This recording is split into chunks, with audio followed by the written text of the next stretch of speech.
Haramdan topganingdan keyin olasan-da. Kimdir nimadir fikr bildiryaptimi, u o'zini ichidagi og'rig'ini ko'rsatayotgan bo'ladi. Aynan kommentariyalarda ham bugungi kunda g'iybat juda ham rivojlanib ketgan. Kimdir misol uchun havas qilib, mashinasini olib chiqib ko'rsatib, reklama qildi, masalan, oldim dedi yoki bo'lmasam sayohatga borganini ko'rsatdi-da.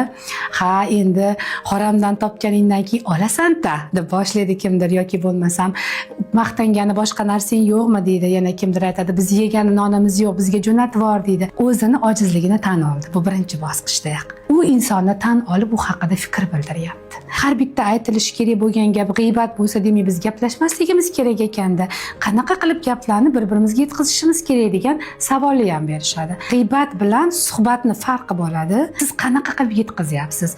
Vaziyatni boricha yetkazyapsizmi yoki uni emotsiyalar bilan yetkazyapsizmi? Mana shu orqali ham siz anglab olsangiz bo'ladi. Siz suhbat qilyapsizmi, g'iybat qilyapsizmi?